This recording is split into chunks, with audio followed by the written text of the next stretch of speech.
आज के इस नए गहन विश्लेषण में आप सभी का स्वागत है। आज हम जिस विषय पर चर्चा करने वाले हैं ना, वो YouTube चैनल स्कैरी पंपकिन की एक बेहद सच में रोंगटे खड़े कर देने वाली कहानी पर आधारित है। तो एक दृश्य की कल्पना कीजिए। रात के करीब 12:30 बज रहे हैं। एक बड़ी सी कॉलेज बस किसी घने बिल्कुल सुनसान जंगल के बीच से गुजर रही है। और चारों तरफ बस घुप अंधेरा है। बिल्कुल। और अचानक वो बस उसी एक रास्ते पर बार बार गोल घूमने लगती है। हर पेड़, हर मोड़ एकदम वैसा ही दिखने लगता है, मानो समय और रास्ता दोनों एक लूप में फंस गए हों। अब इस दृश्य को अपने दिमाग में रखिए और तुरंत एक दूसरे दृश्य के बारे में सोचिए, जो कि पहले से एकदम अलग है। हाँ, रात के 2 बजे हैं। एक छोटी कार 100 की रफ्तार से लोनावाला की घुमावदार सड़कों पे दौड़ रही है। अंदर 4 दोस्त हैं, शराब के नशे में पूरी तरह धुत हैं। और अचानक उन्हें एहसास होता है कि उनके बीच बैठा उनका अपना दोस्त शायद इंसान है ही नहीं। यहाँ जो सबसे दिलचस्प बात है वो ये है कि ये दोनों कहानियां महज डराने के लिए नहीं बुने गए हैं। अगर हम इन दोनों परिदृश्यों की तुलना करें तो ये डर, पैरानोया और इंसानी मनोविज्ञान की कमजोरियों का एक बेहतरीन उदाहरण पेश करते हैं। एकदम सही कहा आपने। और आज की इस चर्चा का हमारा मुख्य फोकस और मिशन भी यही है। हम सिर्फ कोई भूत प्रेत की कहानी नहीं सुना रहे हैं। हम ये समझने की कोशिश करेंगे कि कैसे छलावा नाम की एक रहस्यमयी सत्ता समूह के आकार, शारीरिक थकान और आपसी रिश्तों का फायदा उठाकर सीधे इंसानी दिमाग से खेलती है। और ये जानना उन सभी के लिए बहुत जरूरी है जो इंसानी दिमाग की कार्यप्रणाली को समझना चाहते हैं। तो चलिए इसे थोड़ा खोलकर समझते हैं। कहानी के मुख्य हिस्से पर जाने से पहले स्रोत सामग्री के आधार पर इस छलावा की उत्पत्ति को समझना बहुत जरूरी है। लोक कथाओं में बताया गया है कि जो लोग रात में सफर करते हुए किसी भयानक दुर्घटना का शिकार होकर अचानक मारे जाते हैं और जिनकी कोई इच्छा अधूरी रह जाती है, हाँ बिल्कुल, उनकी आत्मा छलावा बन जाती है। और इनका टारगेट कौन होता है? कोई ऐसा यात्री जो थका हुआ है, कमजोर है या नशे की हालत में है। ये कोई आम भूत नहीं है जो अचानक सामने आकर डरा दे। ये सीधे दिमाग के साथ खेलता है। देखिए, स्रोत में एक बहुत ही खतरनाक और दुर्लभ प्रकार का जिक्र किया गया है, अमावस छलावा।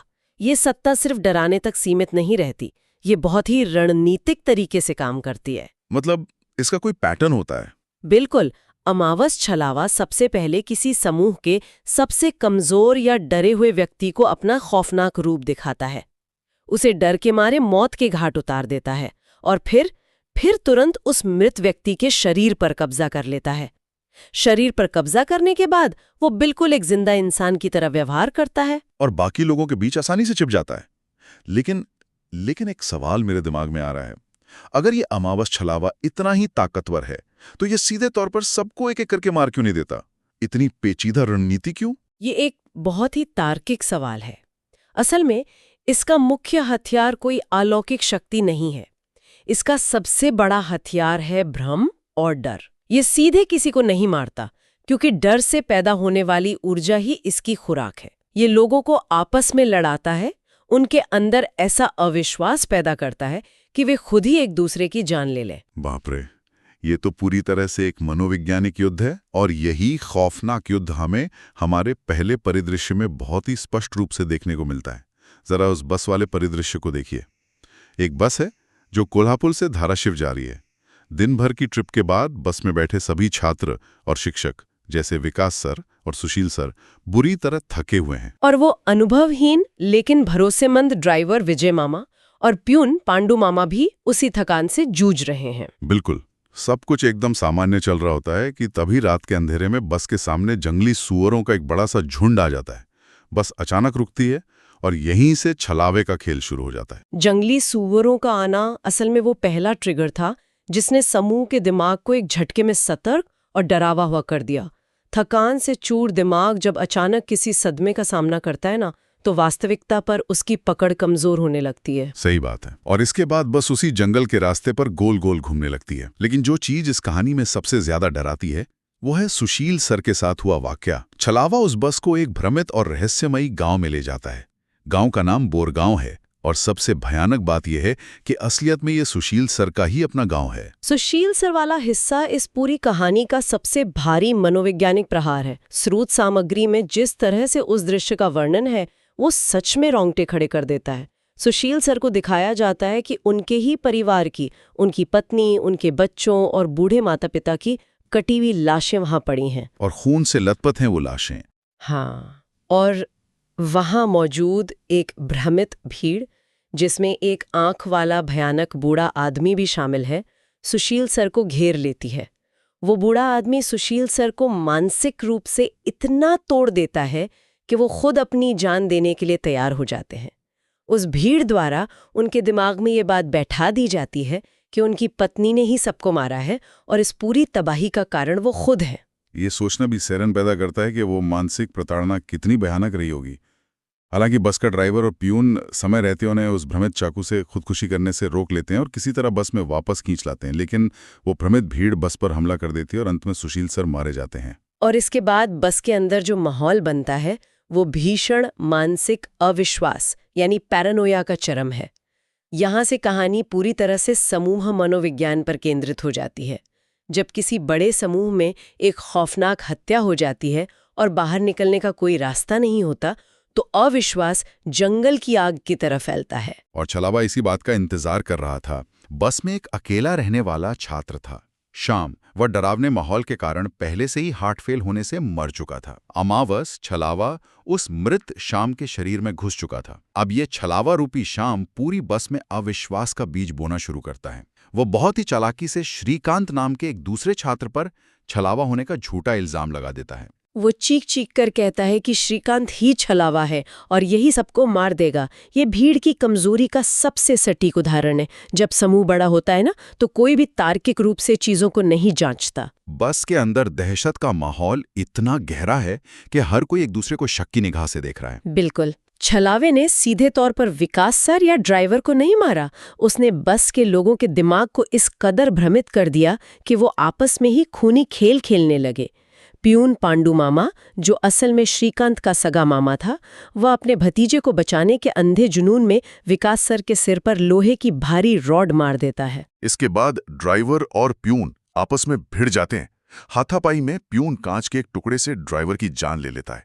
पूरी बस खून से सन जाती है और वो छलावा रूपी श्याम, वो बस एक कोने में खड़ा होकर मन ही मन मुस्कुरा रहा था। उसे कुछ करने की जरूरत ही नहीं पड़ी। भीड़ और दहशत ने उसका काम बेहद आसान कर दिया। इसे अगर हम वैज्ञानिक नजरिए से देखें तो नींद की भयंकर कमी के कारण इंसान दृश्यमति भ्रम का शिकार होने लगता है। थका हुआ दिमाग बिना कोई सवाल के झूठे आरोपों पर यकीन कर लेता है। लेकिन इस भयानक रात का एक अंत भी होता है और वो अंत बहुत ही बुद्धिमानी से भरा है। बस के अंदर अब सिर्फ प्यून और छात्र श्रीकांत बचे हैं। छलावा रूपी श्याम श्रीकांत को उकसाता है कि वो अपने ही मामा को मार दे, ये कहकर कि मामा ही असली छलावा है। श्रीकांत एक पल के लिए भ्रमित भी होता है। पर यहीं पर इस पहले परिदृश्य का सबसे बड़ा सबक सामने आता है।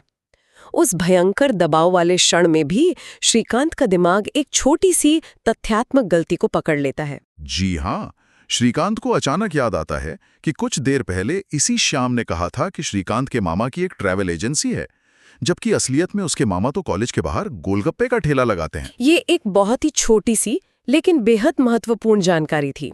कोई इंसान झूठ बोल सकता है, लेकिन एक दोस्त के परिवार के बारे में ऐसा अजीब झूठ सिर्फ कोई बाहरी ही बोल सकता है। सच्चाई पता चलते ही प्योन लोहे की रॉड से छलावे के सिर पर वार करके उसे खत्म कर देता है।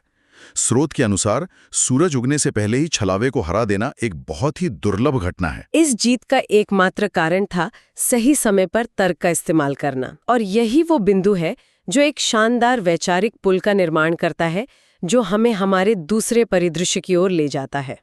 बड़े समूह की बात तो हो गई, लेकिन क्या हो जब परिदृश्य बिल्कुल विपरीत हो, जब लोग सिर्फ 4 हों, एक छोटी सी जगह में बंद हों, और सबसे बड़ी बात, उन सभी के दिमाग नशे के कारण पहले से ही सुन्न हो चुके हों। और यहाँ से कहानी और भी ज्यादा रोचक हो जाती है। अब हम एक बड़ी बस और जंगल की उस घुटन से निकलकर एक छोटी कार और लोनावाला की घुमावदार सड़कों पर आ गए हैं। इस दूसरे परिदृश्य में 4 जिगरी दोस्त हैं, अक्षय, रवि, आयशा और आदि। रात के 2 बज रहे हैं, गाड़ी 100 की तेज रफ्तार पर है और ये चारों शराब की नशे में बुरी तरह धुत हैं। इस परिदृश्य में छलावा बस वाले इंतजार के खेल को नहीं अपनाता। वो जानता है कि समूह छोटा है, इसलिए वो शुरुआत में ही हमला कर देता है। जब गाड़ी किसी बहाने से रुकती है और आधी कार की डिक्की चेक करने बाहर जाता है, तभी अंधेरे में छलावा आधी को मारकर उसका रूप ले लेता है। अब कार के अंदर 3 इंसान हैं और उनके बीच बैठा एक छलावा। हाँ, और छलावा ये भली भांति जानता है कि इन लोगों के सोचने समझने की क्षमता शराब के कारण पहले ही खत्म हो चुकी है, इसलिए वो उन पर भ्रम का जाल बहुत तेजी से बुनता है। नाकर इन दोस्तों को डराती है। फिर वो मशाल लिए हुए गुस्सैल भीड़ का भ्रम दिखाता है, ताकि डर के मारे ये लोग गाड़ी को किसी सुनसान और अनजान कच्चे रास्ते पर मोड़ दे। और वो जो ढाबे वाला दृश्य है ना, वो इस पूरी कहानी का सबसे घिनौना भ्रम है। एकदम सच कहा। सोचिए, लोनावेला के उस सुनसान रास्ते पर अचानक रात के 3 बजे एक ढाबा आ जाता है। वहां बाकायदा खाना परोसा जाता है, लेकिन जैसे ही वो लोग दाल चावल की प्लेट देखते हैं तो पाते हैं कि उस खाने में अनगिनत कीड़े रेंग रहे हैं। ये सब सिर्फ इसलिए किया जा रहा था ताकि किसी तरह ये दोस्त उस सुरक्षित कार से बाहर आएं और छलावा खुले में उनका शिकार कर सके। क्योंकि ध्यान देने वाली बात यह है कि छलावे रूपी आदि ने ही सबसे ज्यादा जिद की थी उस अनजान ढाबे पर रुकने की। लेकिन जब आयशा डर के मारे कार से उतरने को बिल्कुल तैयार नहीं होती, तो छलावे की ये चाल नाकाम हो जाती है। और तब छलावा अपनी दूसरी और सबसे कारगर रणनीति अपनाता है, आपसी फूट और हिंसा। वो कार के अंदर ही ऐसा खतरनाक भ्रम पैदा करता है कि रवि और आयशा, जो अच्छे दोस्त थे, अचानक एक दूसरे के खून के प्यासे हो जाते हैं। वो दृश्य बहुत ही अफरा तफरी वाला था। रवि को लगता है कि आयशा उस पर हमला कर रही है और आयशा को कुछ और ही दिख रहा होता है। रवि गाड़ी में रखी लोहे की रॉड से आयशा को मारने वाला होता है और आयशा रवि का गला घोंट रही होती है। दोनों एक दूसरे की जान लेने ही वाले होते हैं। लेकिन इस पूरे पागलपन के बीच अक्षय कुछ ऐसा करता है जो इस कहानी का टर्निंग पॉइंट है। अक्षय भावनाओं में बहने या चीखने चिल्लाने के बजाय शांत रहता है। वो रात भर की घटनाओं की कड़ियां जोड़ना शुरू करता है। इसे ही हम तार्किक सोच कहते हैं। अक्षय का दिमाग उस नशे की हालत में भी उन छोटी छोटी गलतियों को पकड़ रहा था जो छलावा कर रहा था। बिल्कुल। अक्षय ने ठंडे दिमाग से नोटिस किया कि आदि, जिसे लोनावाला का रास्ता रटा हुआ था, वो बार बार अजीब तरीके से गाड़ी को यू टर्न लेने को कह रहा था। जब थोड़ी देर पहले अक्षय ने आदि से सिगरेट मांगी थी, तो आदि ने बहुत ही बेरुखे तरीके से उसका हाथ झटक दिया था, जो कि आदि का सामान्य व्यवहार बिल्कुल नहीं था। और आदि, जो भूतों में बिल्कुल विश्वास नहीं करता था, वो अचानक डरी हुई आवाज में छलावे की कहानियां सुनाने लगा था। और सबसे बड़ी बात, जब आयशा और रवि एक दूसरे को जान से मार रहे थे, तब आदि उन्हें रोकने के बजाय अपनी सीट पर आराम से बैठकर मुस्कुरा रहा था। वो मुस्कुराहट ही आखिरी सबूत थी। अक्षय तुरंत समझ गया कि कोई भी सच्चा दोस्त अपने ही दोस्तों को अपनी आंखों के सामने मरते हुए देखकर इस तरह हंस नहीं सकता। वो इंसान जो आदि की शक्ल में बैठा है, वो आदि हो ही नहीं सकता। अक्षय ने एक पल की भी देरी नहीं की। उसने बिना कुछ सोचे बियर की एक भारी बोतल उठाई और आदि के सिर पर पूरी ताकत से वार कर दिया। और वार होते ही छलावे ने अपना असली रूप दिखा दिया। यहाँ छलावा सुबह 4 बजे के करीब अचानक गायब हो जाता है, क्योंकि सुबह होने वाली थी और उसकी ताकत खत्म हो रही थी। अक्षय, रवि और आयशा की जान तो किसी तरह बच जाती है, लेकिन वो हमेशा के लिए अपने दोस्त आदि को खो चुके थे। तो इस सब का मतलब क्या है? आज के इस आधुनिक युग में जो लोग नई चीजें सीखने और मानव मनोविज्ञान को समझने की इच्छा रखते हैं, उन्हें इन डरावनी कहानियों से क्या अहम सीख लेनी चाहिए? अगर इन दोनों परिदृश्यों का विश्लेषण किया जाए तो ये छलावा दरअसल किसी पुरानी लोक कथा का भूत नहीं है। आज के समय में ये छलावा मिसइन्फॉर्मेशन यानी भ्रामक सूचना, अचानक पैदा होने वाली घबराहट और मानसिक थकान का एक बहुत ही सटीक प्रतीक है। मतलब जब इंसान बहुत थका हुआ होता है और अचानक उस पर दबाव आ जाता है, तो उसका दिमाग बहुत आसानी से भ्रमित हो जाता है। बिल्कुल।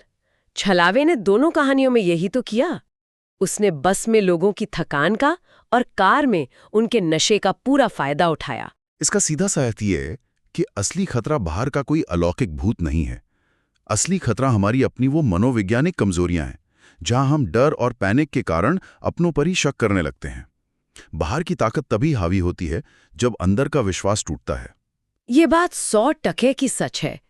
ये चर्चा हमें सिखाती है कि किसी भी संकट के समय शांत रहना और तार्किक सोच बनाए रखना कितना जरूरी है। अक्षय और श्रीकांत ने पैनिक को खुद पर हावी नहीं होने दिया।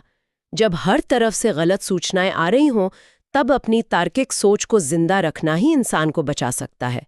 इस पूरी चर्चा को समेटते हुए ये साफ हो जाता है कि डर हमेशा अज्ञानता और थकान से पनपता है। जब चीज़ों को बारीकी से परखा जाता है तो बड़े से बड़ा भ्रम भी टूट जाता है।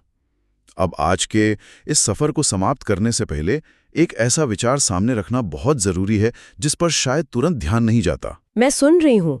सोचिए, लोक कथाओं के अनुसार छलावा किसी भी इंसान का रूप तो हूबहू ले सकता है, उसकी शक्ल और आवाज़ कॉपी कर सकता है, लेकिन वो एक इंसान की छोटी छोटी आदतें, जैसे सिगरेट पकड़ने का उसका खास तरीका या दोस्तों के दर्द को देखकर दुखी होने की वो स्वाभाविक इंसानियत, इसे वो कभी कॉपी नहीं कर सकता। तो सवाल ये उठता है कि क्या हम अपनी व्यस्त जिंदगी में अपने करीबियों की उन छोटी छोटी आदतों पर इतना ध्यान देते हैं? अगर कल को कोई बहरूपिया या आज के ज़माने की कोई डीप फेक तकनीक उनकी जगह ले ले, तो क्या हम उस बदलाव को तुरंत पहचान सकेंगे? ये सच में एक बहुत ही गहरा और आत्ममंथन करने वाला सवाल है। ये इस बात पर जोर देता है कि हमें अपने रिश्तों में और ज़्यादा उपस्थित रहने की ज़रूरत है। अगली बार जब आप अपनों के साथ बैठें तो उनकी उन छोटी छोटी आदतों को ज़रूर सराहें। यही छोटी बातें हमें इंसान बनाती हैं। बिल्कुल सही कहा। तो इस रोमांचक और विचारोत्तेजक चर्चा में साथ जुड़ने के लिए बहुत बहुत धन्यवाद।